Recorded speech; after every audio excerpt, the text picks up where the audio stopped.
Hello and welcome to Connected episode 209. We're recording this the day after Apple's iPhone event, so there are just a few things to talk about. This episode is brought to you by Squarespace, Casper, and Eero. I'm Stephen Hackett, your host, and I'm joined by my two co-hosts. I have Michael Hurley. How are you? Oh, hi, matey. Ooh, that's nice. Mm-hmm. Like a pirate thing going on? R. 10R. There we go. It was a subtle little thing, but I'm pleased you got it. You got it. I picked up what you laid down, and we have Federico Vitici. Hello. Ciao. How are you guys? Good. Not piratey. I want to just ask you right away, Federico, because I've been excited to hear this since yesterday, because you were complaining about the way that you think Italians will say 10R, and I just want to hear it right now. How do you think that your friends and family will describe that phone? What will they call it? So the other phone, they call it the XS. The 10R, it's the XR. Oh, I love it though. No. See, you don't like it because it's you understand it all, but that sounds so exotic to me. No, it sounds like a shop back in my hometown that sells paint. Like it's a terrible. It's such a terrible name. We're so proud to unveil the iPhone paint shop today. It's like XR. It's like I don't know. It sounds cheap and like. I don't know. It sounds like a license plate or something. It's just a terrible sound in Italian. I don't know. See, I can't say it because I can't roll my R's like you can. You can say R. I can't do the rolling. You can do the That's as close as I can get. And also, hi. It's a family podcast, guys. Pull it together. People might be driving right now. Well, this is ASMR done by me. It's. How would you say ASMR in Italian? Do you want to know what the letters are spelled out individually? Yeah. ASMR. That's what I would say. Or I could read it as a word. I don't know. ASMR? No, I preferred the letters. The letters, okay. Yeah, they were way better. Why are we doing this, by the way? Because there's nothing else to talk about. Cool. We're just riffing today. We just got to get those ad reads in. No, we have a lot of stuff to talk about, but we have a few sort of it's not really follow up, but just items that I wanted to talk about. First up, we have some anniversaries amongst us that we should celebrate. I feel like I should do this because I don't have one. Okay, right? yeah, you do it. Yeah, you don't have anything going on. You celebrate us. Please. I am in great celebration of my co-hosts because they both celebrate great things around this time. Congratulations to Stephen for 10 years of 512 Pixels. Sounds like a eulogy. This sounds like a eulogy. What? Yep, my friend. I miss my friend. Congratulations, Stephen, on 512 Pixels.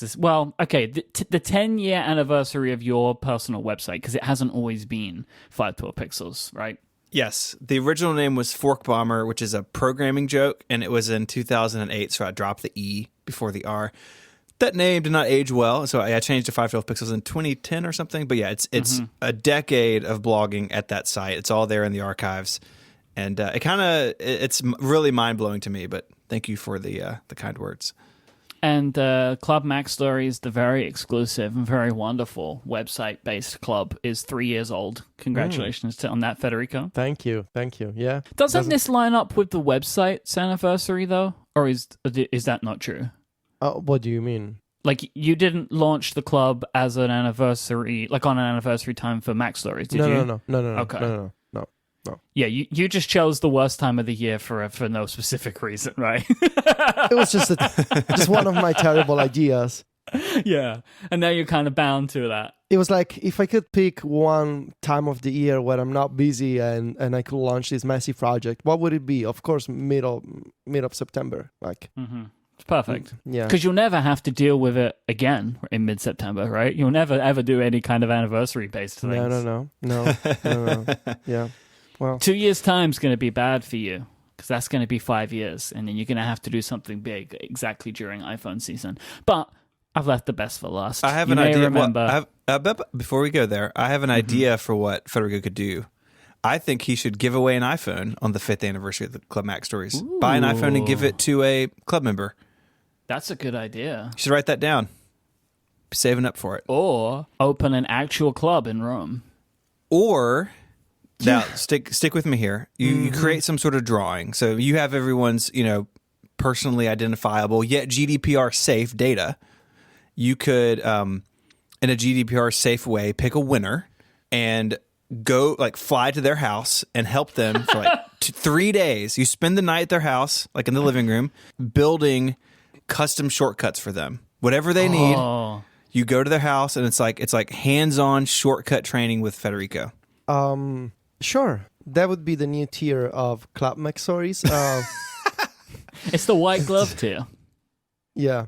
I always wanted to join an actual club. Like one of those, exclusive clubs where there's a president of the club and, they have meetings. But then the more, every time I research actual clubs, it sounds super creepy. And yeah, I've been watching Frasier right now, and Frasier and Niles are both a part of many clubs, and it is kind of right. They're part of the wine club and the opera club and all those kinds of things, and it does look cool until they start doing the initiation ceremonies. Yeah, exactly. And so anytime I look into this stuff and it comes initiation and dinner and we have these dinners at these villas and everybody get together, this is Eyes Wide Shut going on. I don't want any to do with this. Or that season of Mad Men. Yes. But anyway, it is also a great anniversary because 2 years ago, Stephen Hackett created pandemonium across the entire globe by saying that his iPhone had a snake inside of it. This is otherwise known as Hissgate. You may remember the millions of views that Stephen's video got on YouTube as his phone was making a weird sound, and then Stephen lived to regret that day. We should do a Where Are They Now series on people who started iPhone gates, and there will be an episode about Steven. Gosh, if that kind of thing ever did happen, if anyone ever looked back in the history of this stuff, you are in that. Yeah, great. Congratulations. Great. I also want to point people to the B side of this episode. There'll be a link in the show notes where John Voorhees and I sat down to talk about the book Creative Selection. Who joined you? You did the show with whom, Steven? Some guy. It was John. John. Yeah. John? Okay, your friend John. He has access to your WordPress. It's fine. Oh, God. We had a nice conversation about it. We were going to talk about the book on the show, but we're such a crazy time. But we want to get something out. So it is in the show notes, half an hour. I enjoyed the conversation. And a spoiler alert, the book's pretty good. So I think that you will enjoy that conversation I had with John. I know I did, because John's great. You just knew you wouldn't be able to get me to read the book. That's true.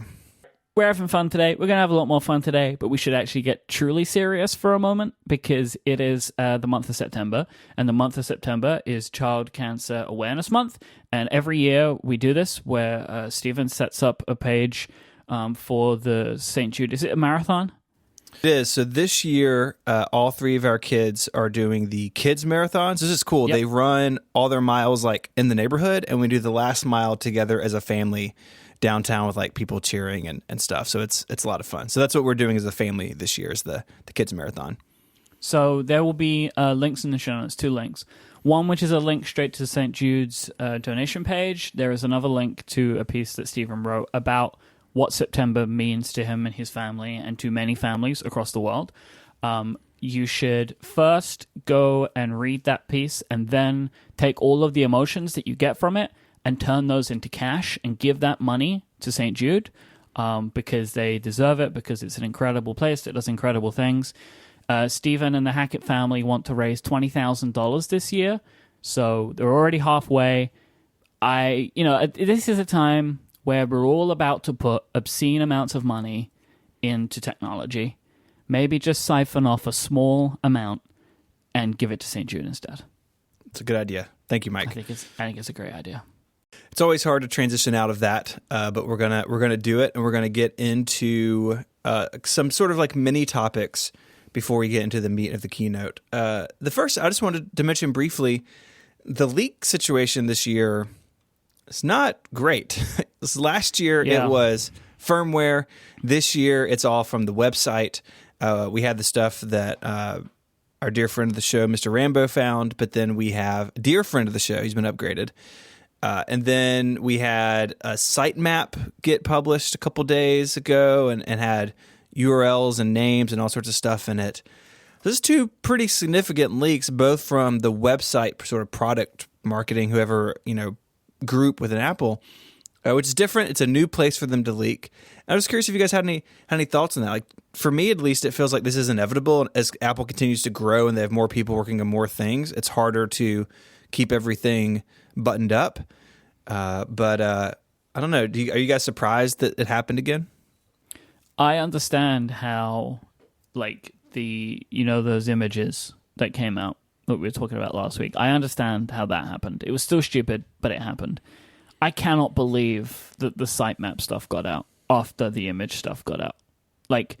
It seems really wild to me that, and I know they have a lot to do, right? I know that there must be so much to do that day, but I feel like the processes have to be different. They know people are digging for absolutely anything. It seems so strange to me right now that this stuff can still be happening. This wasn't as bad as last year, right? Last year was a unmitigated disaster for everything that got out from the firmware leaks and stuff, and then the iOS GM leak that came out from that carrier or something that had an emoji in it and stuff. But this one, it's just another.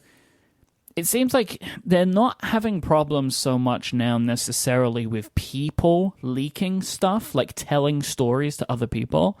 Where they're falling down is the operations and managing. And it's funny, if only an operations guy was in charge. I couldn't help it. I don't really believe it, but I couldn't help it. But it's just funny to me now that it seems like the problem that Apple is having keeping their stuff under wraps is process issues. Mm-hmm. The last 2 years, it's been a lot of process stuff where the biggest leaks are coming from. I think, too, more people are looking, right? I'm sure this writer who found the sitemap thing, they were monitoring for that. They made a guess that this is part of the website that's got to get updated, and they were watching it somehow. And I think there are just more people paying attention to everything now.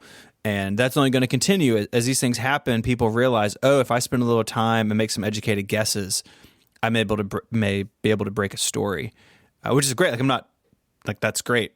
I think it's interesting. I think people should do it, but it's got to be harder and harder for Apple to do this sort of things. Like you said, updating a major website is a lot of work, and Apple historically has had issues with that. It used to be that the website would be down for a while after events, or you'd refresh a page and it was just super broken for a few minutes.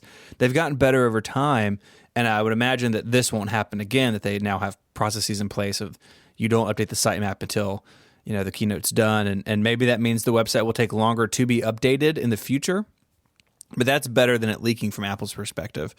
So I'd imagine they're having some meeting and some planning changes now, how to avoid this in the future.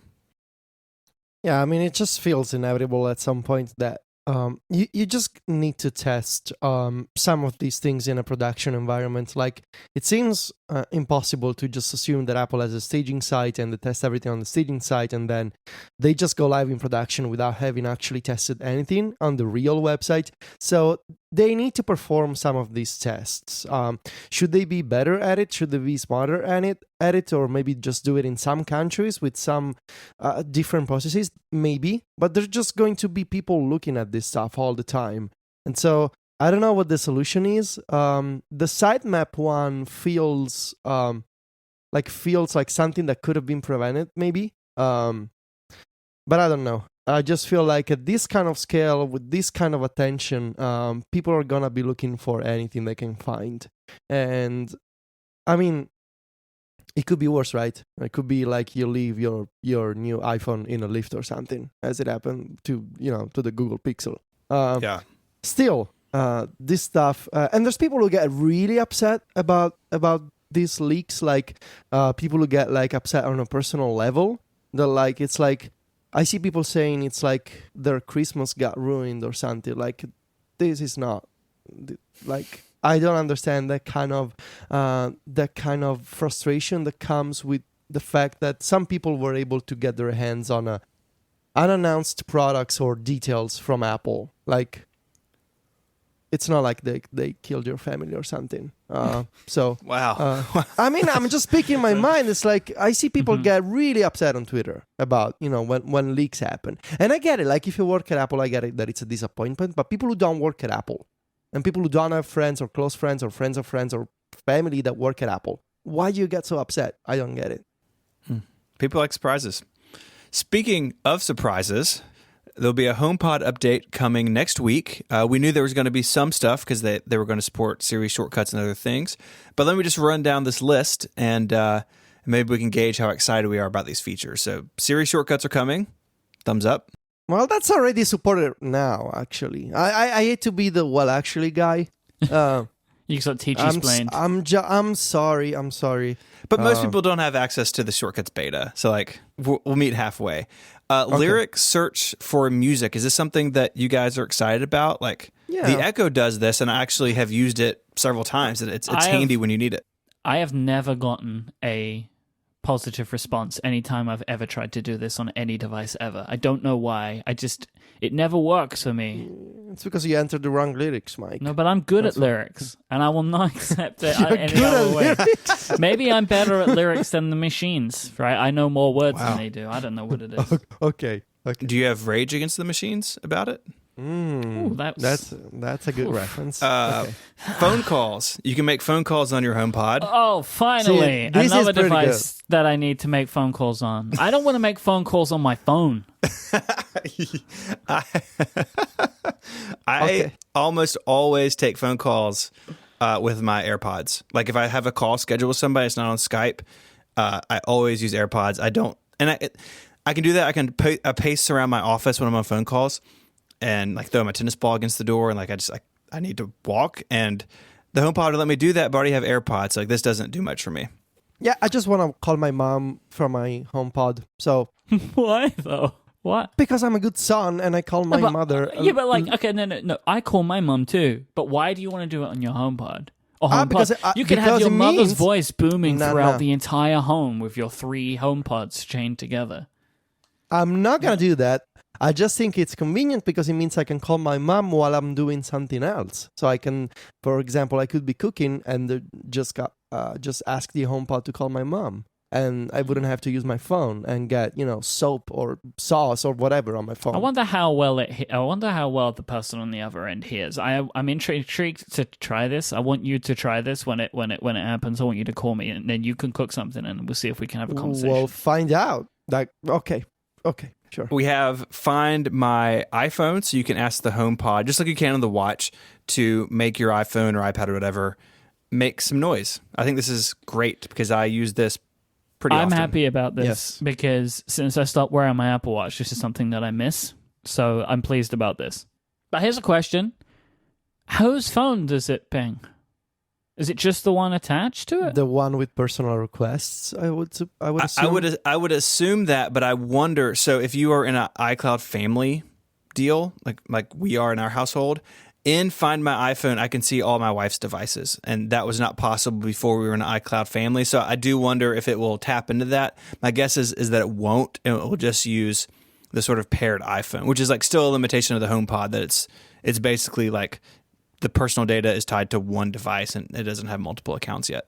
When I was watching the event yesterday, and they did the Mission Impossible video, right? Which, by the way, Tim Cook trolled us all so good. It's the best thing when he sent out that tweet, right? And then deleted the tweet and then it tied into the video. Very, very good work. He trolled us all perfectly. It's very good. But the lady, she says like, "Oh, hoy, telephone," right? She uses the Siri call phrase and my HomePod went off. Oh, yeah. Same. And I was like, great work, Apple. Did a good job. Well done. So proud of you. Maybe they just don't think that, many people have a HomePod. I don't know. It's just 10 people, so how much trouble could it cause? Well, they've sold 10, so they've sold it to Federico 3 times. And there's just seven other people. The 3 of us make up half of the ownership of the HomePod. That's right. And finally, I saved what I think is the best for last. Buried the lead. Support for multiple timers.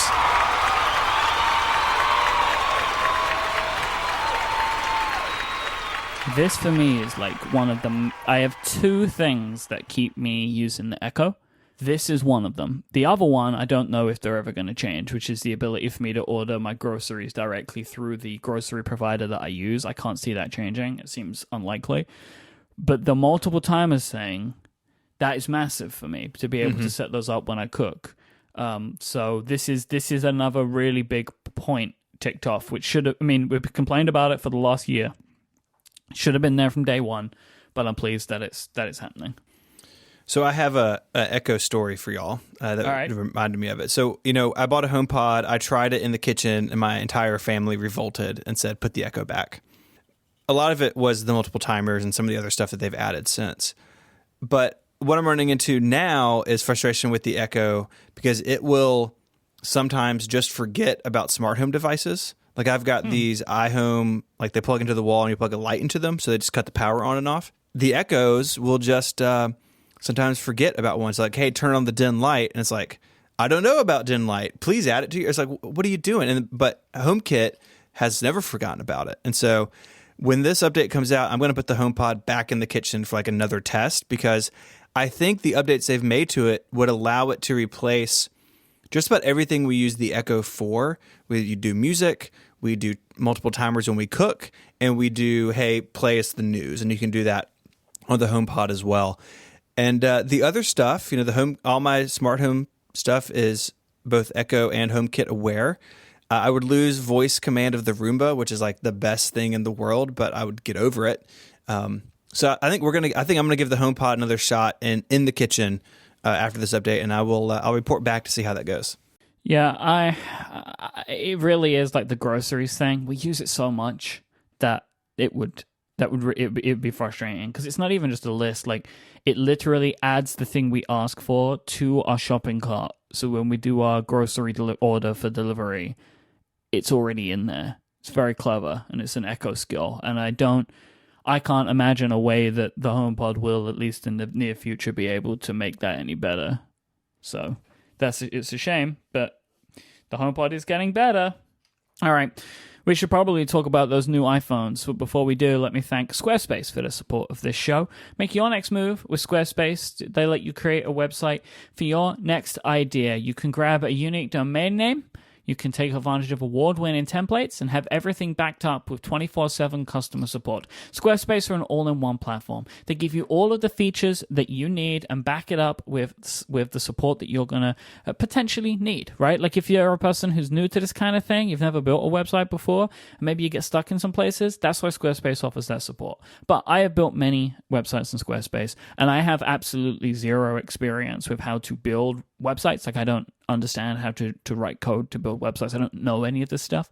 But Squarespace's tools and the platform that they've created means that you don't need to know any of that stuff. All you need to know is what you want to make, and they have the tools to help you do it. You can add store functionality, blog functionality, you can put music players in there, you can put maps in, you can put contact forms in. It's all drag and drop. It's so easy to use. It's why I've used Squarespace time and time and time again over like the last 10 years. There is nothing to install or patch or upgrade. They've got all of that stuff covered for you.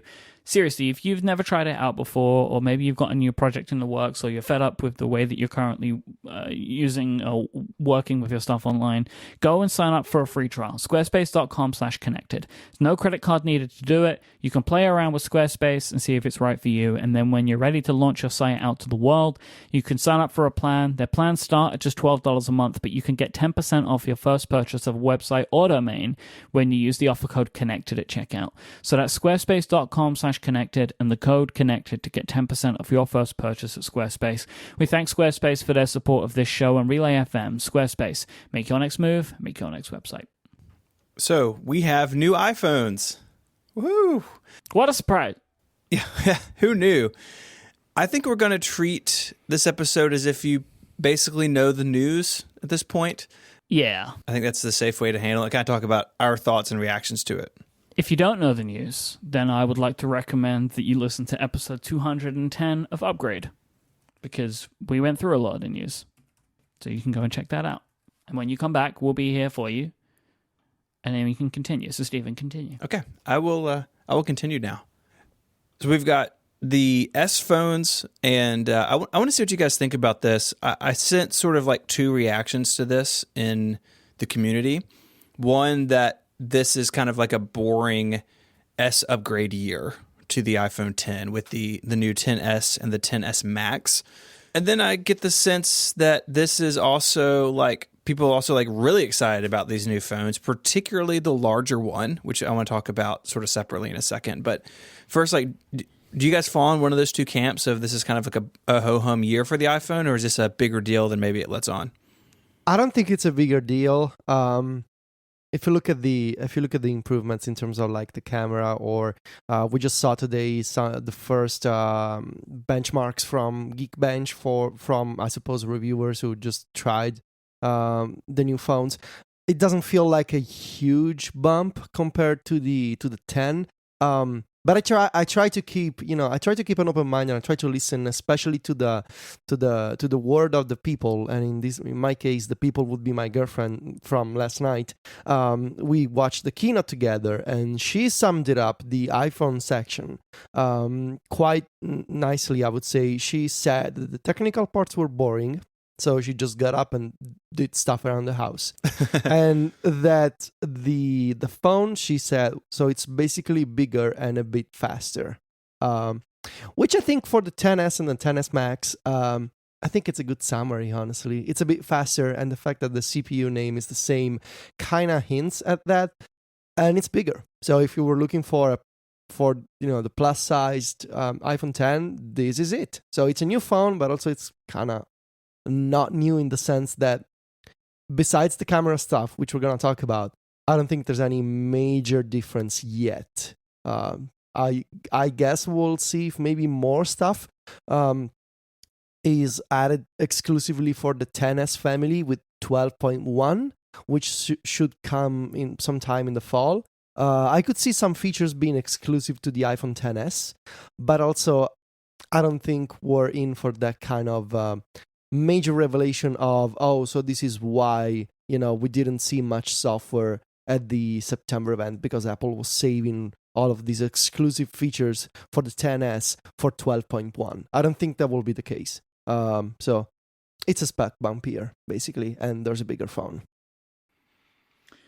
It's about what I expected, though. Like, I wasn't expecting there to be anything huge, because Apple kind of gave themselves a pass, right? Because if you think about like the last 4 iPhone updates before this, they were starting to get really tired, right? Like kind of getting to like the 7 and the going into like the 8 and stuff. It's like, I'm bored of this now, right? Like I feel like I'd seen that phone over and over again, and the 10 was such a huge jump that they've given themselves like a few years runway before they really need to do something big again, because as we were just talking like last week or the week before, like super happy with my iPhone 10. Like I don't feel like I need to replace it right now. If I wasn't somebody who was really like interested in a different sized phone, I wouldn't be like super enthused to get the 10s, because the 10 is so good, right? Like, and the 10s, just the standard 10s, doesn't add a ton, right? Like I would always get it because of the situation that I'm in, right? Like where like people expect, because I want to be able to talk about it. But if I was just like an average consumer, I probably wouldn't upgrade to the 10s, and I think that's totally fine, right? Like as a choice to make. I might actually upgrade in a different direction, but we'll talk about that in a bit.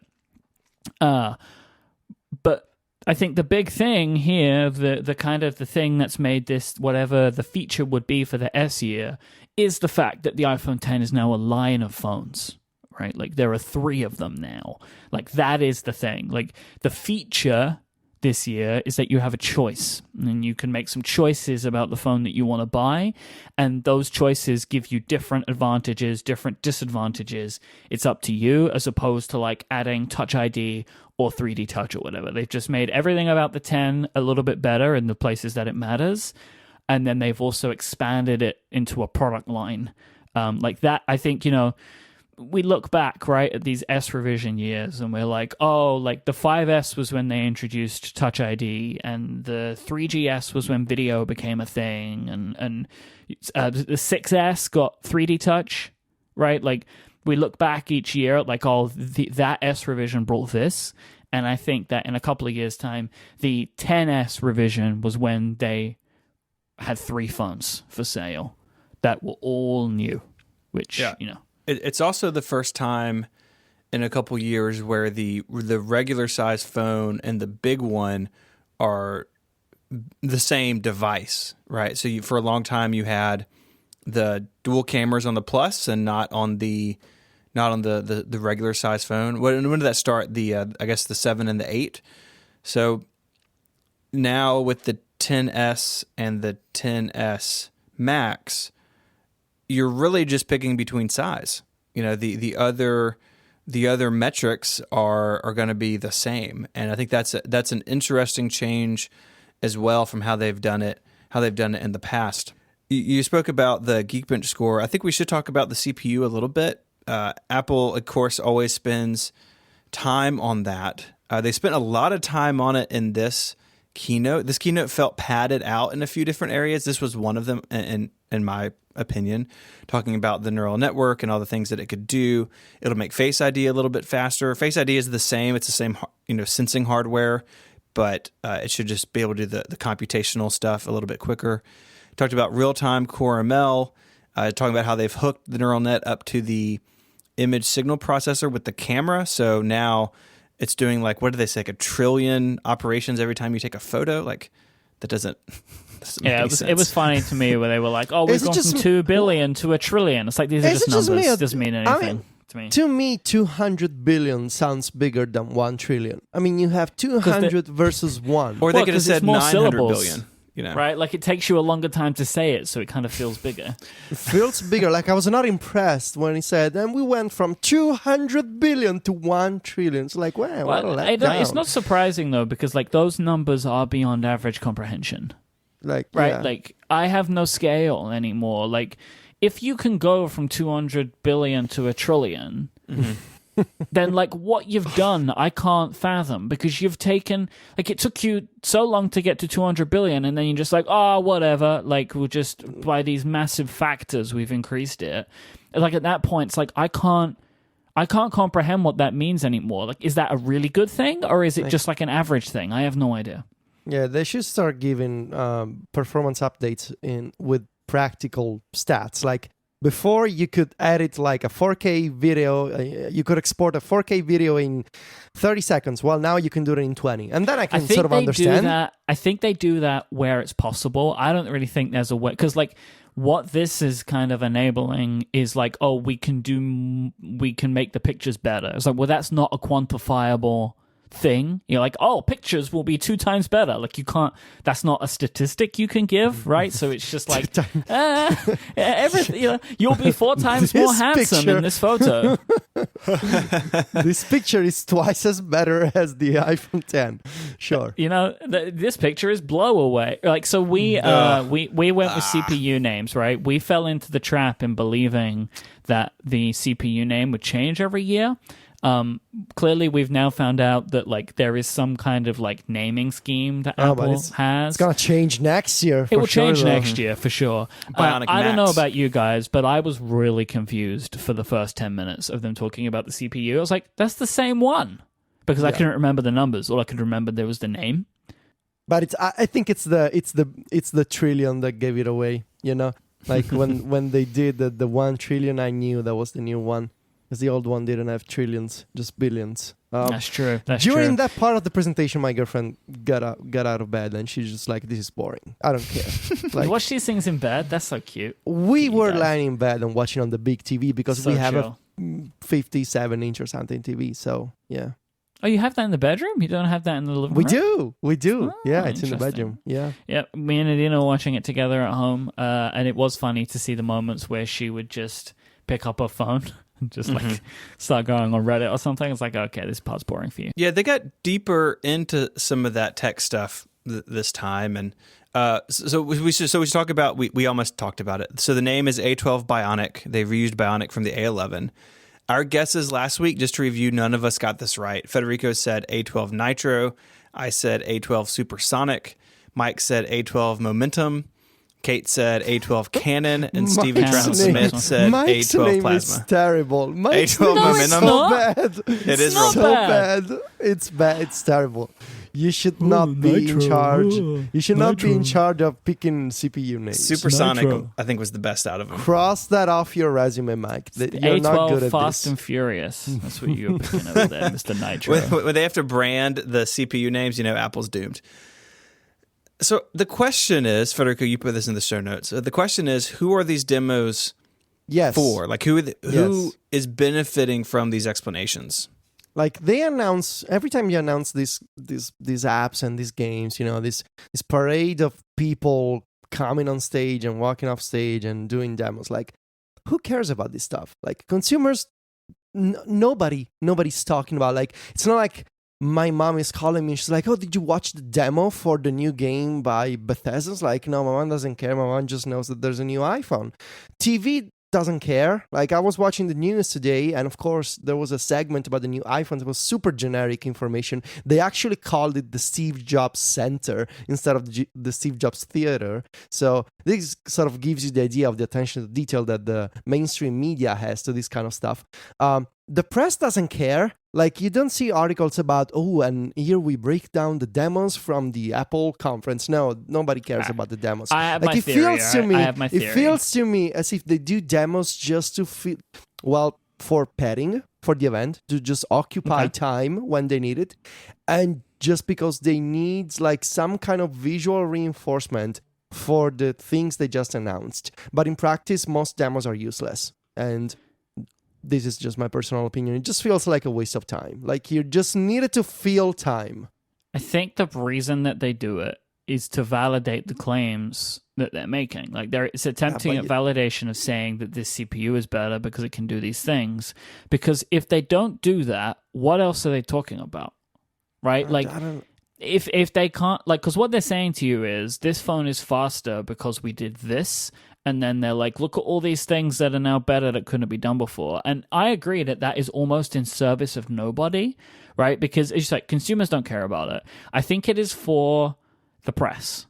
It is to just, when you're thinking about this phone and writing about this phone, you're now aware of the fact that this thing is faster because here's our receipts. Like, here is our proof of it being better and faster. Because if they don't talk about it being better and faster, like, what else is there, right? Like in especially in an S year, like what are you gonna do? Because I would say the photography section is almost as boring for me. Or it's like, look at this picture, look at this picture, and this one, and this. I was like, I need one. And then show me, like, when they're showing me, like, the depth of field stuff, which is really cool, and I can't wait to play with that, right? That is fun to see because you're showing me. But they're like, look how good this picture is. Look at the water on this guy's hair. Like, look at the water. I was like, I can't take that picture. Like, it doesn't matter if you give me the phone. I can never do that, right? Like, but so it's like a similar thing for me. It's like, I can't, at least I can play the Bethesda game. I can't take a picture like that. This demos would be more effective is if there was like a before and after. Like, show me the game running terribly on an iPhone 8. or take a picture with an iPhone 3GS and then, right?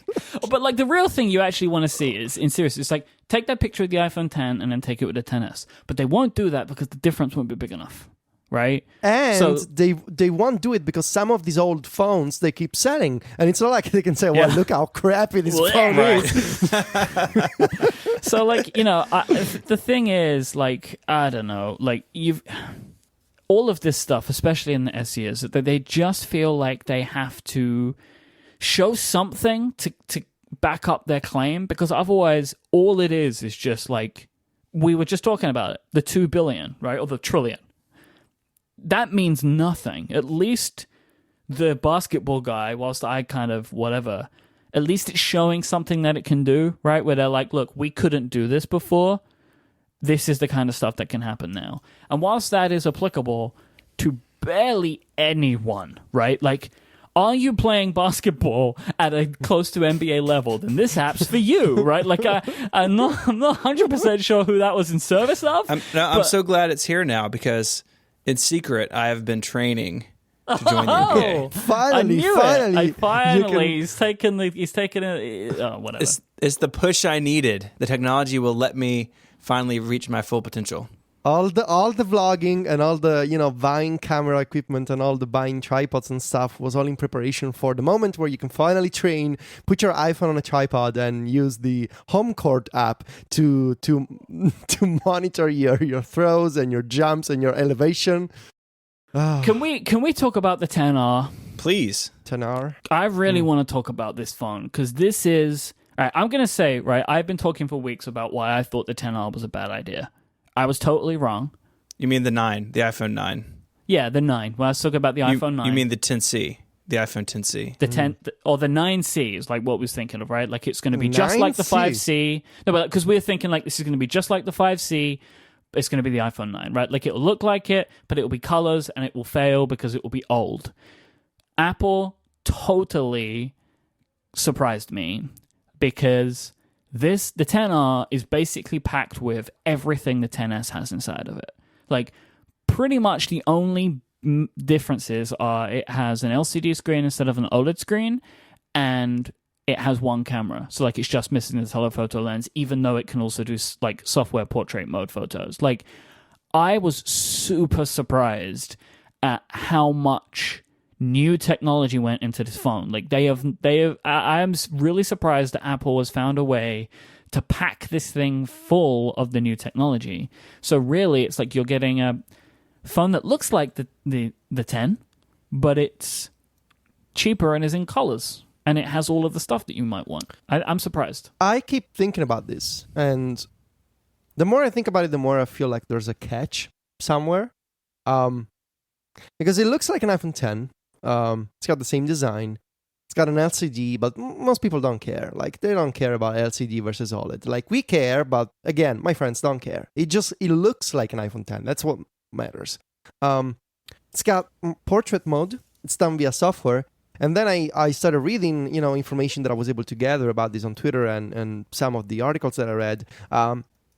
I saw a bunch of tweets saying that portrait mode done via software, because of course it's a single lens, it only applies portrait to people, therefore faces. So if you try to fake this portrait mode, I guess with a dog, it will not work. So that's the first limitation.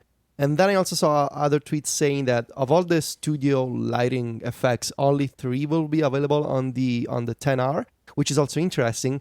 But that aside, like, what's the difference? I think it's the screen. Like, so I agree with you. I think a lot of people either don't care or won't be able to tell the difference, right? I think that a lot of people wouldn't really see too much of a difference in the color, or if they see it, like, this doesn't bother me, like, this is a great screen, like, whatever. Especially if it's coming from another LCD phone, it's like, fine, this is going to be great. But, like, that I expect is, like, a huge cost saving, the LCD over the OLED. And, it's aluminium, doesn't have stainless steel. Like, I'm sure that they have found a way to merge their processes, right? They really know how to make phones with LCDs in them, and they really know how to make this 10 shape now, and they've just found a way to smush it together and offer it for $750. Now, I did see something today. I saw this in MKBHD's video. I looked it up, which is super strange. The resolution of the 6.1-inch LCD screen on the 10R is kind of weird. It's 1792 by 828. It's 326 ppi. So because of that, you actually can't watch 1080p videos on this phone because it doesn't go to 1080. You can only watch 720. You can watch them, but you're not seeing it one for one. Yeah, sorry, that is a better way of putting it, right? But like you're not getting super high quality video on this, and the PPI is lower, right? So the 8 Plus is 1920 by 1080 of 401 PPI. The 8 is 1334 by 750 at 326. So it has the same pixels per inch as the 8, as the XR 10R. But the screen is so much bigger.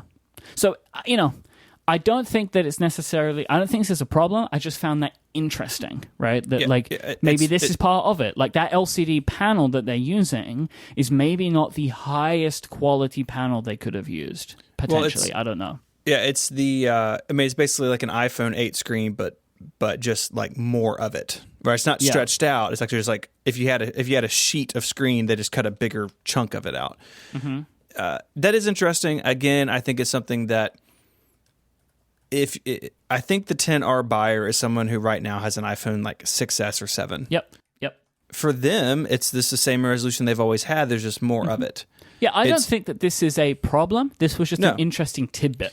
And it's a way to curb the cost some in a way that doesn't really detract from the experience. So here's, we've spoken so much about the 5C, but the 5C was compromised because it was an iPhone 5 in a new case, and the new case highlighted that you bought an old phone.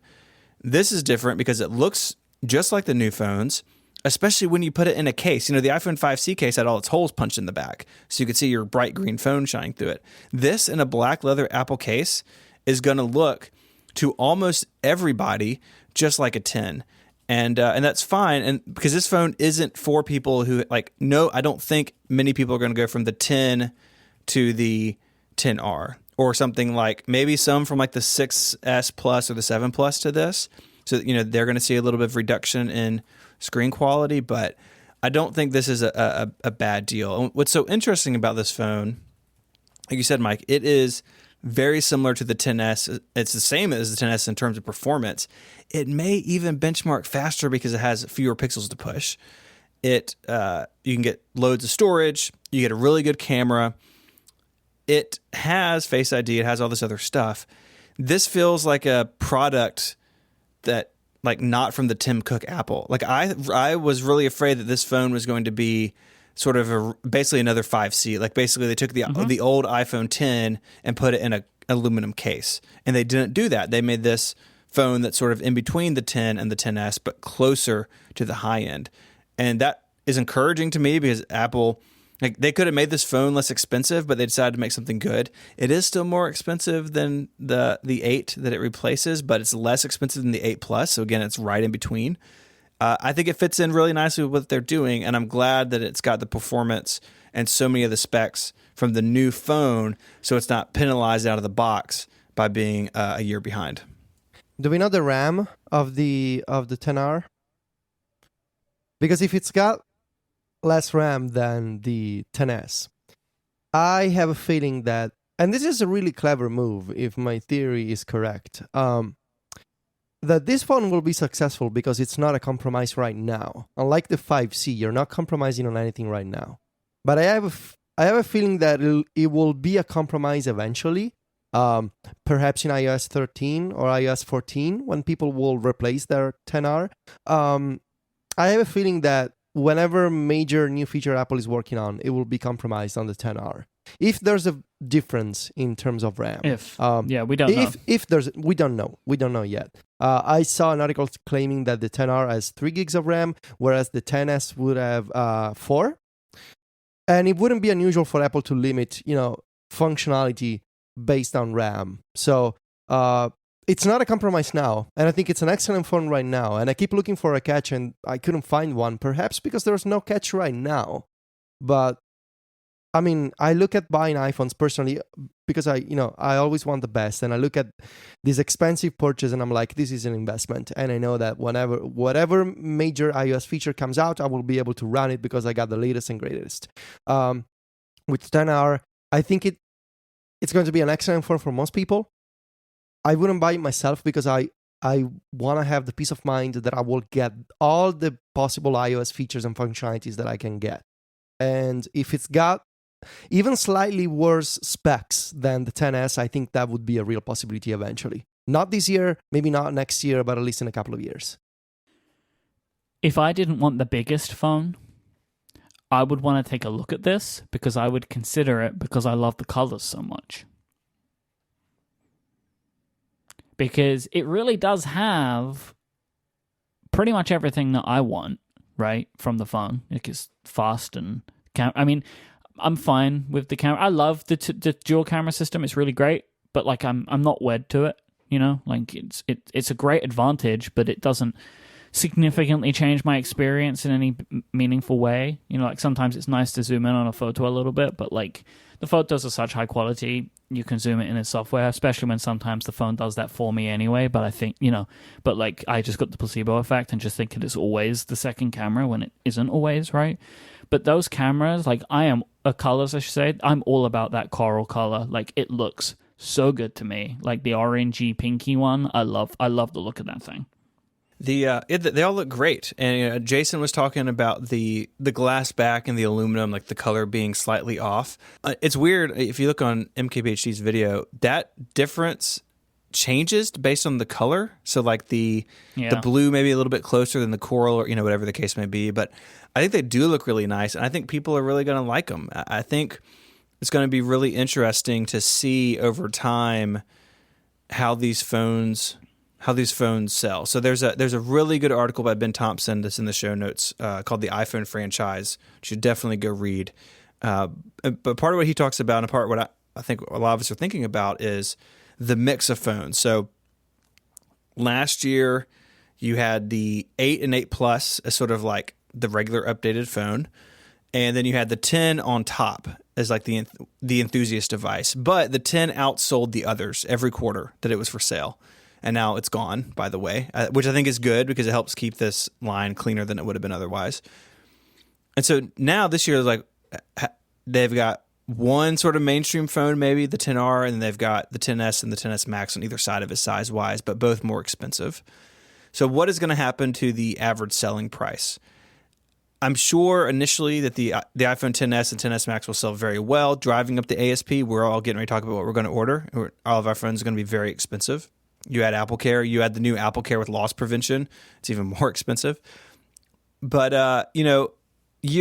quarter 2, quarter 3, quarter 4 that these phones are on sale, like, will it fall a little bit? Will the 10R be more successful than the 8 and 8 Plus? I think that's a real possibility that the 8 and 8 Plus underperformed because they looked old compared to the 10. And I think a lot more people bought the 10 than I think I anticipated. I wasn't sure it was going to be the best-selling phone. And so I just wonder what that mix is going to be like. Will it continue to be that the most expensive ones sell the best? Or will it be that the 10R is so much better than the 8 and 8 Plus were in their day that it's going to do really well and drag the ASP down? Or is that balanced out that the 10S Max is really expensive? Like, this is going to be a very interesting number to watch because it will give us an indication of how these things are selling at large. I'm anxious to see how that goes. My theory will be that it won't change too much because the 10R might sell really well, but the Max only has to sell like okay because of the price that's at. That it would balance it. That's my feeling on it. Like, I don't think that they would have put these phones all out there into the world if they thought it was going to drag the ASP down. I reckon Apple's pretty steadfast in its belief that it won't do that, and I expect that's one of the reasons that the 10 did not change in price, that it stayed at $999, which was a surprise to me. I was expecting that to go down to maybe like $899. I didn't think that the 10 would stay at $999, but it has. So, what are we ordering then? Federico, what are you getting? All right, so we're talking iPhones now. So I thought about this, and I'm going to go with XS Max 256 Space Gray. Just keeping it classic. You on Space Gray? Space Gray, okay. Yeah. And with the case, I don't know if the English name is the same one. Lavender Gray. That's it. Yeah. Okay. Same name. I don't think it's lavender gray. I think it's just lavender. Oh, it's called grigio lavanda in Italian. Ooh. So lavender gray. Yeah. God, we're having a great time today with all this beautiful Italian. Yeah. Let me see. No, it is lavender gray. Oh, okay. It is lavender Lavender gray. gray. I stand There you go. corrected. Fake Yeah. news. Okay, popped out. thank you so much. Do you want to tell us what you want next? I'm going to do the 256 gig Max.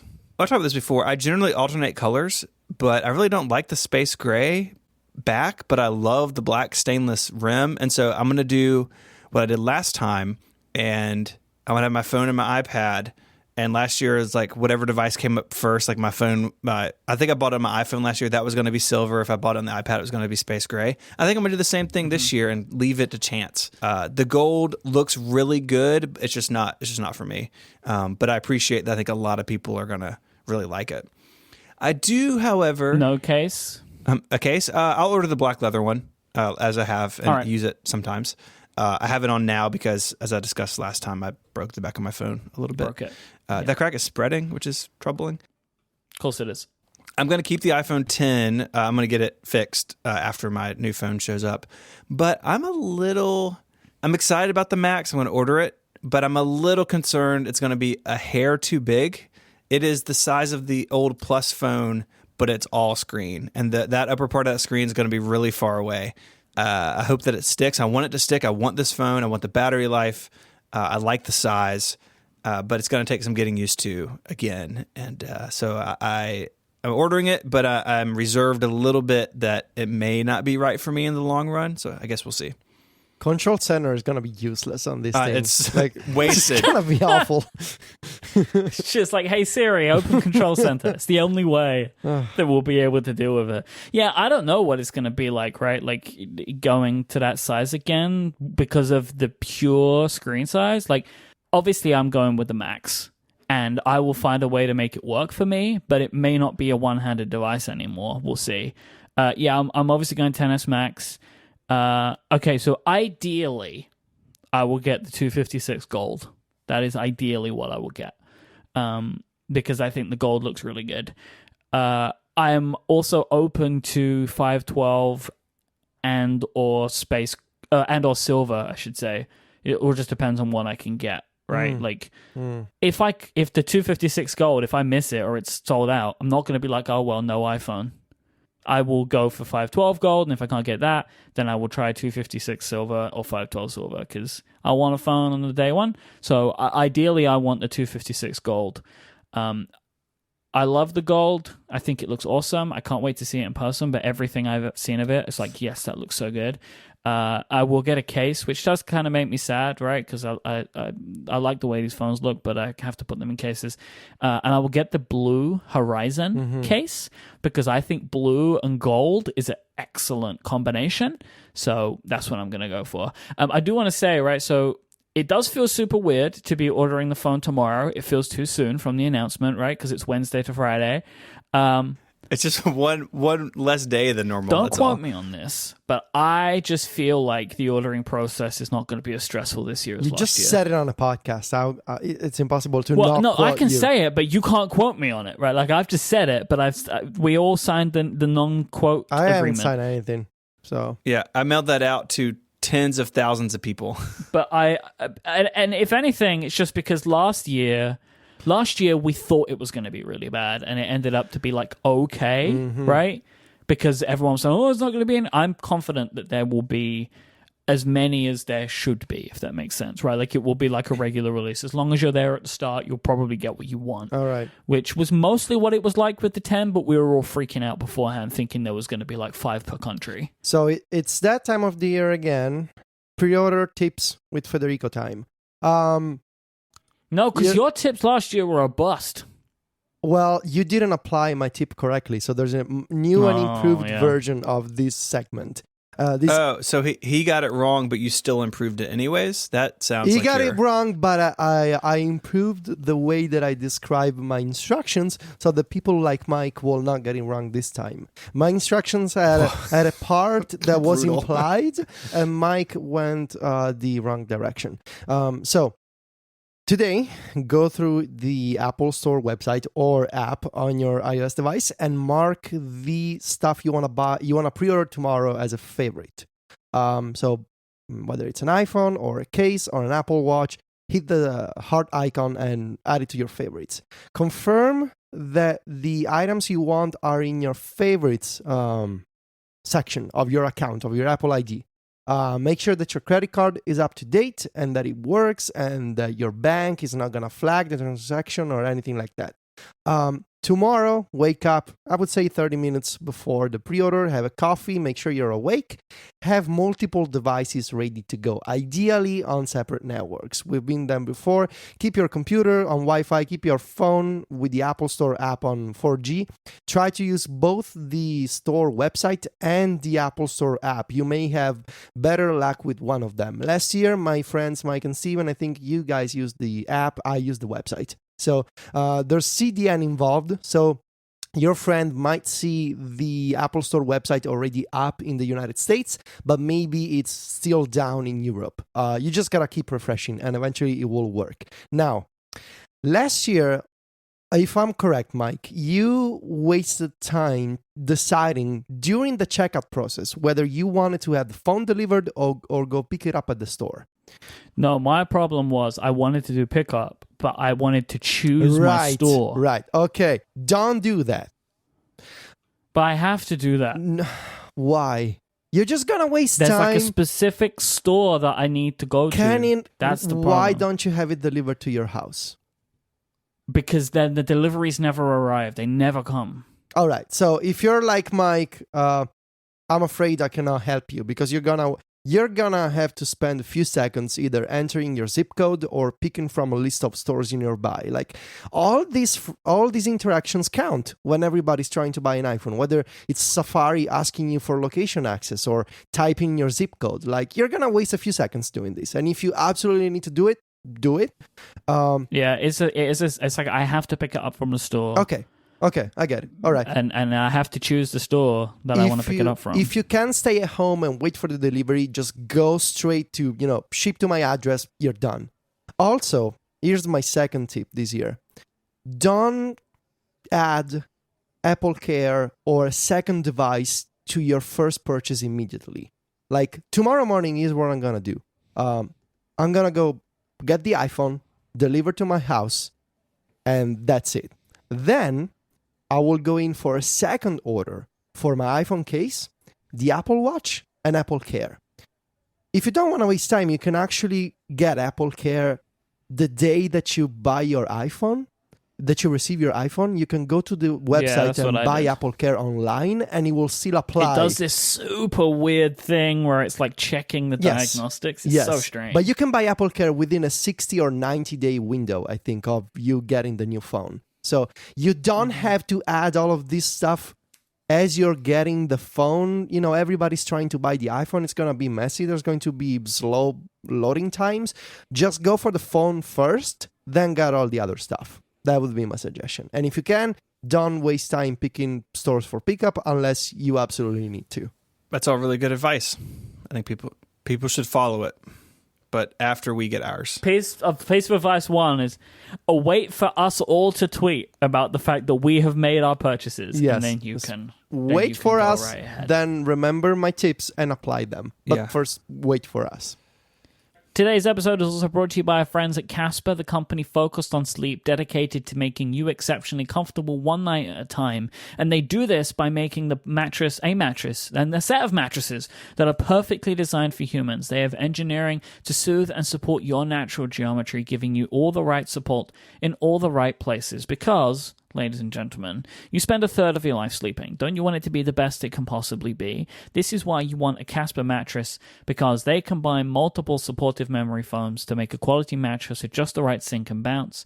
They are designed and developed in the US, and they have a breathable design to help regulate your body temperature throughout the night. They have over 20,000 reviews online, with an average rating of 4.8 stars, making Casper the internet's favorite mattress, including the favorite mattress of Mr. Stephen Hackett. It's true. We've had one for several years now, and it showed up in a box. We, very famously, Casper, you cut the box open and it sort of pulls air into itself. And ever since, we have enjoyed it. It's great when it's cool outside, but more importantly, if you live in the South, it's great when it's hot outside too, because you don't sink into it. You can be comfortable no matter the temperature. And you can be sure of your purchase because Casper offers a 100-night risk-free sleep-on-it trial. They will deliver directly to your door, and if for any reason you don't love it, they have a hassle-free return policy. And because you listen to this show, you can get $50 off select mattress purchases by going to casper.com/connected and using the code CONNECTED at checkout. Terms and conditions apply. That is casper.com/connected and the offer code CONNECTED for $50 towards select mattress purchases. Our thanks to Casper for their support of this show and Relay FM. Apple Watch. This was very interesting because it kind of felt like it was maybe the more exciting product than the phone. Like the Apple Watch seemed to have a lot more going on, a lot more new stuff going on than the phone did. I was pretty excited about that. Like, I thought it was pretty good, right? Like, would you agree, Federico? You are a daily devout Apple Watch wearer. Like, are you excited about the Series 4? Oh yeah, totally. Like the heart rate stuff. Even though the ECG and all that is gonna be exclusive to the US initially, but the heart rate improvements, like the improved sensor and the fall detection and all of the changes to the because like it does what, like low blood pressure now too, right? Like as opposed to just it does that. high, and what is it? Yeah, the pressure, but what is it? Something fib. What is that thing called? AFib, atrial fibrillation. AFib. That's it. Yeah, Yep, that stuff is super important. And Apple worked with Stanford and other institutions before. Stuff like the Apple Heart Study. It was based on detecting atrial fibrillation, for example. And now this is going to be a native feature of the Series 4. So this stuff is impressive, and especially for workouts like the new activity phases and the complications. I really like what Apple has done here, and the fact that there's going to be not only functional changes but also visual changes in the software. So the fact that the UI is more rounded and these new complications and watch faces that you only get on the Series 4, that to me makes it a really compelling upgrade. And for the first time, I can get cellular, but with the caveat that my ISP still doesn't support cellular watch. So what can you do about that? Like, can you just get the watch on a different carrier? I can get the watch and wait. So I went to the Apple website and they said, for now we only support Vodafone, but my provider is Telecom. So Apple, as a message, says, don't worry, new companies are added regularly. So I assume that Telecom Italy will... I'm just going to tell you, right? So this is the second watch. Hold on. Brings with it the second carrier in the UK, right? So, like, slow. If I don't see Tim, which is the name of my provider... Hey, Tim. Hi, it's Tim. If I don't see Tim added within the next couple of months, I'm just going to switch to Vodafone. And whatever. Cool. Yeah. Cool. Yeah. Yeah, because it's like I wouldn't rely on that being added, right? Because they are being added, but they seem to be being added pretty slowly. Yeah. Like we had EE only for the first year, and now Vodafone's being added here too. So we have 2, and we have like 6 major carriers in this country, right? So like, yeah, what gives me hope is somebody actually told me this on Twitter that Apple has done some work to support specific LTE band. I think band 32 that only Vodafone and TIM use in Italy and in another country. So it's an LTE band that is used by like 3 carriers worldwide. The second country, I don't remember which one, but in Italy, this LTE band that the iPhone now supports, it works with TIM and Vodafone. So somehow I think it's all related that TIM is going to be next to support the Apple Watch because they're working with Apple anyway. I don't know. But if it doesn't happen within, I don't know, November, I'm just going to switch and whatever. I really want to have a cellular watch. So we'll see. Oh, yeah, for sure. I get that. They're bigger. The screens are bigger, but the watches are bigger. They're like a millimeter to 2 millimeters different in each direction. I think people are going to be surprised that how much bigger those things feel. Like the millimeters in a phone don't really mean anything, but when you're putting something on your wrist, it means something. They look bigger, and I think they're going to feel bigger. I think people will get used to it, right? Because you just do. But I'm surprised. Apple has been heralded for a long time of making 38mm watches because they're great for people with smaller wrists. Well, they don't make that anymore. 40 is the smallest now. And so I'm intrigued to see what the real world consumer response will be like when more people with different body sizes start getting these things.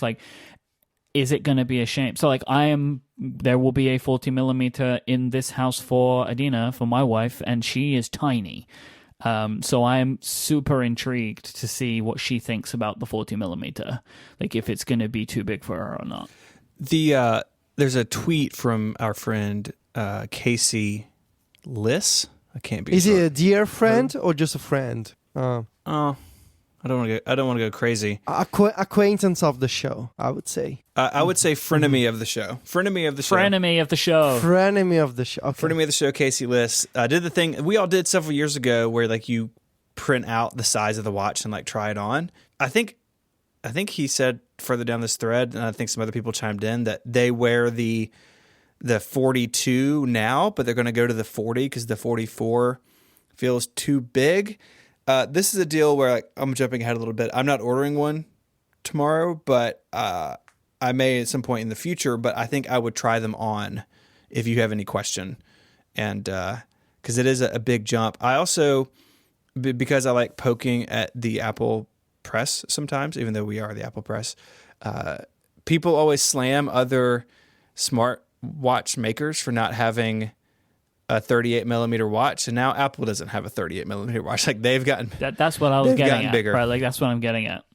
And I think that's interesting to see. That I'm intrigued to see what people's reaction is, because in theory it should be that it's too big, because there was a big narrative around the fact that people say so the same thing about 38. Android phones and camera bumps. We all just accept it when Apple does it, so people should go for a walk. But they are bigger, but I think critically they are thinner. That's the thing that I'm most excited about in the design change, because if you wear it with a jacket or a dress shirt or something, it's a little bulbous at times.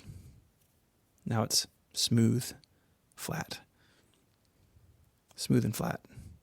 Yeah, I think that is nice. It is worth mentioning though, you're saying about going down to the 40, that you will lose the compatibility of all the bands you have. That is true. Because 38s are compatible with the 40, so it's just worth mentioning. And you can make your decision however you want, but if you've got an impressive band collection, then you have to keep the big one or the small one for that. They're slightly more expensive, yeah, right? The Series 4 with GPS starts at $399. The cellular models are $100 more. They're $499. The edition is gone, but they're keeping the 3 around at $279, which is great. They did that with the Series 1. This is a clear pattern for them. And the Series 3, some people in the chat room were talking earlier, should you upgrade from the 3 to the 4? If you've got a 3 and you're on the fence, the 3 is really good, and it's going to stay really good. I think the 3 will age better than the original did, but even the Series 1 or 2. This does feel like the most compelling upgrade since the original, though. I think it is, because the design is so different. And, the bigger screen. The screen is bigger, better sensors. If you have ever upgraded, it feels like you should upgrade to this one, right? If you've upgraded at all, it feels like you get a benefit out of that. They've got that stainless gold. I will say, if I was buying one of these, I'm not buying one for myself, that's the one I would buy. It looks really good. I love the way that looks. It's a very good looking watch. What do you guys think about the stainless gold? Yeah, I think it looks good, but I think I will be bored soon of the gold color, so I prefer something a little more. It will age quicker. Yeah. It will definitely age quicker. All of the super fancy ones, right? The ceramics and the editions and all that, they all aged quicker. And whilst this isn't that, it's the closest to that. Because gold makes more of a statement than silver or the regular steel, right? Or the darker ones, the lighter or darker ones. It makes more of a statement, and gold goes with less, right? From a fashion perspective, because it is more vibrant. But I really like it. I really like it. I think it looks great. And the gold Milanese loop, very nice. I think it looks very nice. Did they do a gold link bracelet? I don't think they did. No, they never did that. It which was is interesting. rumored, There right? was, Like for a second. well, no, they made one for Karl Lagerfeld. Oh, I think you're right. They gave him a gold edition with a gold link bracelet. Back when Johnny thought that they were going to be a fashion company, like a luxury brand. Actually, looking at the website, the only stainless steel bands are the Milanese. I think the link bracelet's gone. Huh, interesting. I think it's interesting that the fashion aspirations were like a short-lived adventure for Apple. Like looking back, I think it's because they didn't know what it was for. yeah, and I think it's fascinating to see like this kind of pivot that Apple has as a because it wasn't even that. The real focus on communication, like they call it like being connected, wink wink now, right? But that it was much more focused on like watch to watch communication as well. Like they had those like the three areas. It was like fashion, communication, and health won. Right? Like, that was the thing that people seem to be the most interested in. And whilst they try and make this thing look as good as they can make it, they've really kind of held back on the fashion thing now, right? Like, there's only one fashion brand and there's only one fitness brand that they use, right? They have Hermes and Nike. And I think that kind of tells you a lot of what you need to know and about it. The other part of that is, they used to separate the aluminum like down a step when they initially sold it. The steel was the default, and they've gotten rid of naming the aluminum a different thing. They've really, I think, come to grips both in hardware and software and messaging with how people actually use the watch. They just didn't know. I mean, remember that first keynote, Kevin Lynch was like, it replaces your iPhone. It's like, no, it doesn't. Like, it's for fitness and iMessage. And they've really honed in on that. The chat room is saying, Zach is saying that the Link bracelet is like $100 cheaper than it used to be. It's buried on a Series 3 website, and there's no 42 millimeter option. So like I think it's safe to say that thing is on its way out. But yeah, they've definitely refined this, right? The fact that the edition doesn't exist anymore is another thing about that, right? Like they kind of reining in the fashion aspect, and all of the like the press stuff shows health quite significantly, right? Like there's always a focus on health, and they have an interesting focus about. They did another one of those life-saving videos, and this one made me cry because our friend James is in it because he told his story about how the Apple Watch pretty much saved his life. It is an incredible video. This one is really good. They have like a couple of stories, right? They have a story of a father and son, and the son had some heart trouble, and they had a story of a guy who got kind of lost, marooned in the ocean on a wave, like a kite surfing, and then a mother and her young baby who got rear-ended and was in got hit pretty badly in a car, and were able to call emergency services. This video it will get you, man. It's very emotional. It's very, very, very nicely done. And I like these videos because I watch it and I'm like, I know that there's always a focus. Apple really tries to show like how that technology saves the world and makes people's lives better, and sometimes lays it on a bit thick. But like, I can't argue with these because these are all true stories, right? Like, at this point, we know two people that have, like, personally who've been in these videos. Like, these are true stories of people. And there was, like, another one a couple of days ago, right? Of, like, is it a CNET writer who had a very similar thing, right? Where, like, the iPhone detected a heart condition. Like, it's very impressive. Like, and I think to myself, like, and as well, like, you look at the fall detection. I'm like, would it be good for me to maybe, and I think a lot of people are thinking this now, like for older relatives, like just give them an Apple Watch, be like, just wear this? Because... Yeah, I mean, if I had a family member in that situation, so the fall detection, I should back up a second, there's a new accelerometer and gyroscope in this watch, and they talked about, how it works, and so if you fall either like down, backwards, or forwards, it will basically like alert you, hey, do you need help? Do you need to call emergency services? But here's the kicker. If the watch detects no movement after 60 seconds, like after a fall, say you fall and you've hit your head and you're unconscious or worse, it will place the emergency call automatically.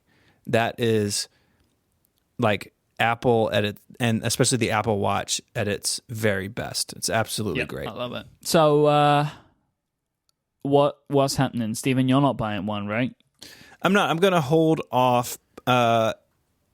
Partially because, mainly because my iPhone I'm ordering is really expensive, and I still, want to see what they're going to do with the Mac in the fall. So I'm going to hold off. The other thing is I haven't left the Apple Watch behind like you have, Mike, but I generally only wear it now on days that I exercise. So 3 or 4 days a week I wear it, and the other 3 or 4 days a week I wear a old style watch. And so for something I'm not wearing every day anymore, it's a bit expensive. I think I will at some point do this, but not on day one, not this time. Okay. What about you, Federico? I'm gonna get the 44. What's the model name? 44 aluminum cellular. With the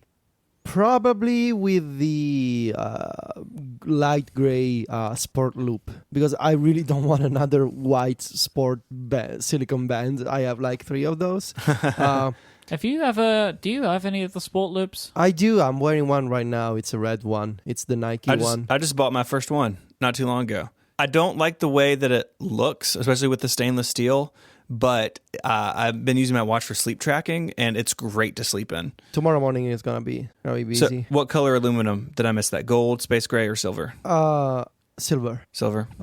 Yeah. Standard one. That's my color. It goes with everything. So it's functional, and I don't want to get stainless steel because I feel like I used to have a stainless one back in the very first Apple Watch, and when I moved to aluminum, I appreciated the reduction in weight. Yeah, it was lighter, and I like that.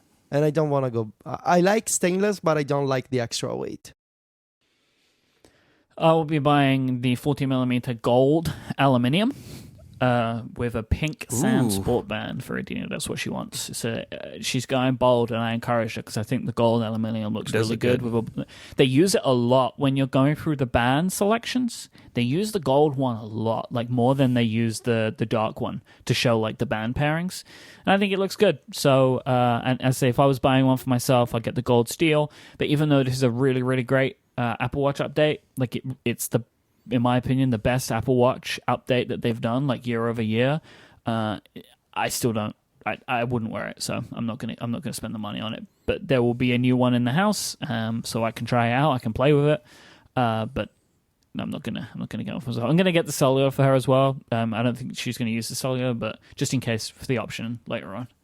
All right, should we take our final break and then why don't we made a lot of bold predictions last week. Why don't we take a look at those and see how we did? And I won the predictions. Did you? I'm sure. Spoilers. I don't know if you did. We're gonna get into that. Interesting. All right. This episode is also brought to you by Eero, the company who have built the Wi-Fi system that you want for your home. It is a fast, reliable connection that you can get in every room, even out to the backyard. The new second-gen Eero includes a third 5 gigahertz radio, making it twice as fast as ever before. Whatever your Wi-Fi needs, Eero will blanket your entire home in fast, reliable Wi-Fi. It sits flat on any surface. You just plug it into the wall with the included power adapter, and you're ready to connect your Eero either via Ethernet or wirelessly, and then once you've got that, you can set up your beacons. The beacon is a little thing you just plug into the wall. This is something that you can use to extend and expand the coverage of your Wi-Fi to anywhere in the home, any room, any hallway, even out to the backyard. You can get that with the little beacons. They're super tiny, and they even have night lights in them as well, which is really lovely. So you can have your hallway illuminated by these little beacons.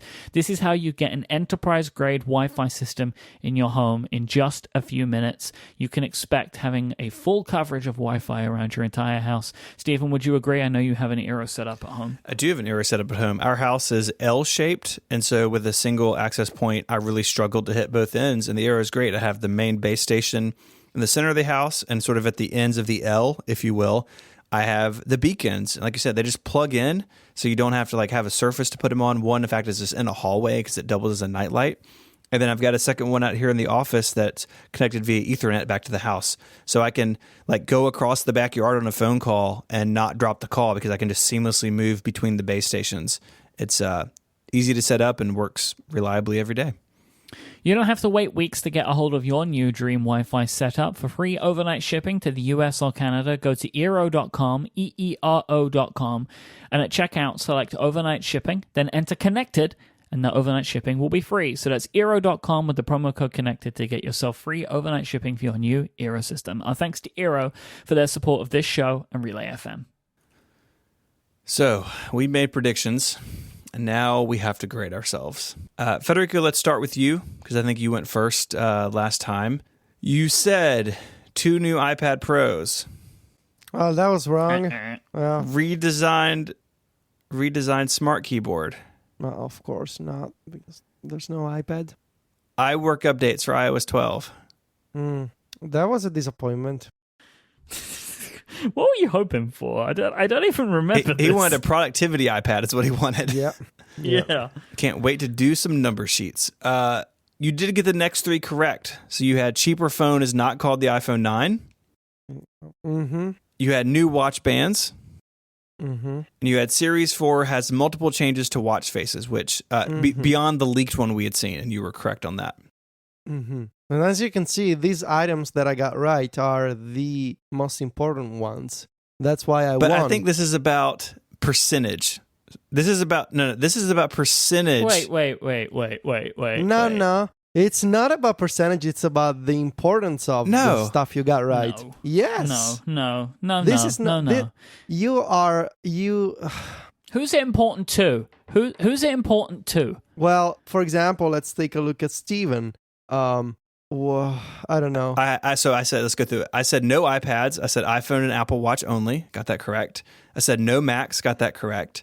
I said the names would be the 10C and the 10S. So I got the name 10C wrong. I also got correct that the line would be the 10S, the 9. So again, that name is wrong, but the phone is correct. 8 plus 8, 7 plus 7 SE. So the line is mostly right. I got the SE wrong and the name's wrong again. There's a lot of phones in that list, my friend, that they don't sell anymore. No, just the SE. That's it. Okay. Just- Do they sell? Oh, yeah, they do sell the 7s. All right, so that you got that pretty much right. I'll give you that. And then I said the iPhone 9 would or 10C would come in colors. Again, the only details wrong is the name. Percentage-wise, which is the only reasonable way to measure this, I am more correct than Federico. But even if you take his ridiculous way of scoring it by importance, I also come out ahead because the name is the least important detail. The color's more important. The lineup's more important. What they didn't announce is more important.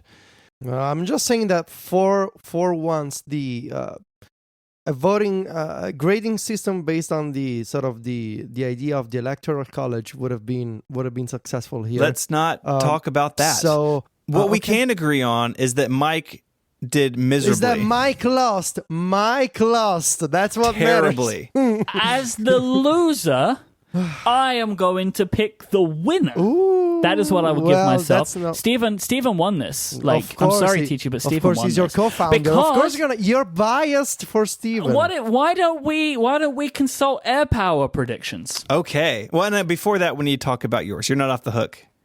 All right. New iPads, didn't get that. Didn't get a new pencil or keyboard. Nothing on the Mac. I mean, I say that was right. The fact that they said Mojave's coming out, that's nothing for the Mac. Yeah, there was no substantial news on the Mac. So I'll upgrade that from orange text in the document to green. I got something. Yeah. I said the cheaper iPhone will be called the iPhone 9. I said the only iPhones we see on stage. Hey, the only iPhones we see on stage will be the 3 we know about, which is true. You got that right. But that was like a sub point to the 9. I don't know why that's intended. Whatever. It doesn't matter. You got sub points. You've graded yourself on. You're right. You're right about that. I thought the larger phone would be called the 10S Plus because I thought the 10S Max would be a ridiculous name. I still think the 10S Max is a ridiculous name. Dumb. New faster Face ID. That's true. No, that's correct. It's not. Face ID is faster. It's not new though. It's not new sensors. I don't care. Like, give myself half a point. Come on. This system is rigged. Like, you're just scoring points based on what you like and what you don't like. But look, it doesn't matter. Just give me something. I still lose. Just give me something. Okay. And there wasn't some kind of unique case. They did do colors. There wasn't some kind of unique case. Because, like, look, we can say I got 3 things, but they weren't 3 full things. You got more than me, Federico, right? Like, it goes, Steven, You, me. I accept this. Even though I was correct about the air power. As was I. So let's talk about this. Federico, Yeah. did Air Power ship between our last episode and the keynote? No. What happened to it? It got lost. It got It got lost. It's dead, It got man. disappeared. We're never going to see it. We're never going to see it. That is my bold prediction. Air power will never exist. Yeah, something. I think that something it is completely dead. went- Something horrific Yes. happened.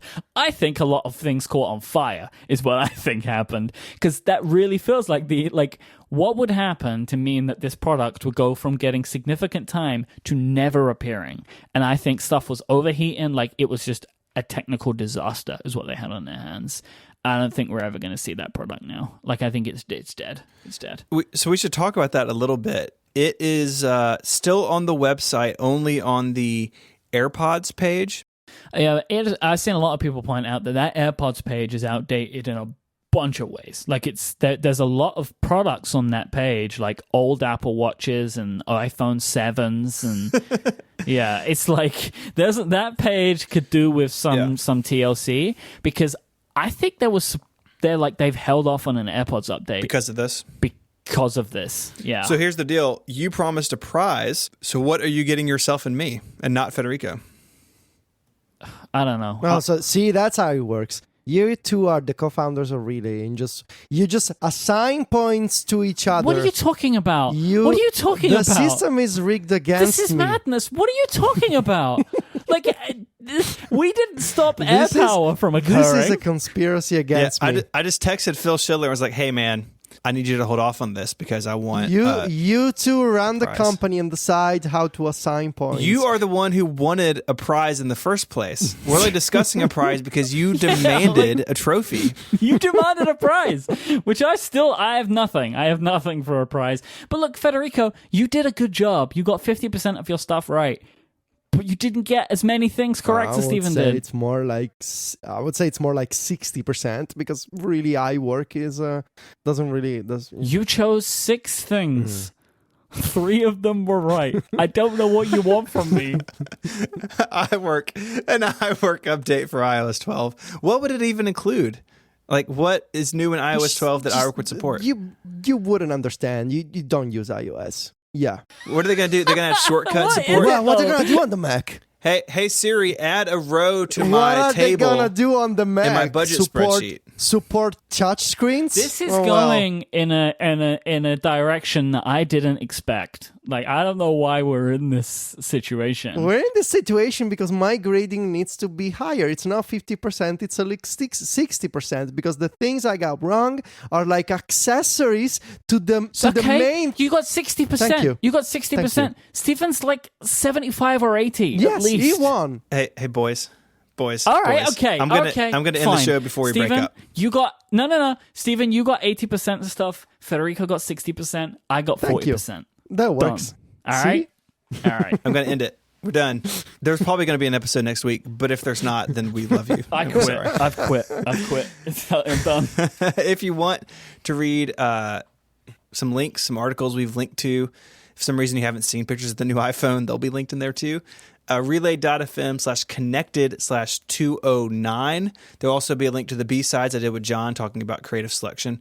Go check that out.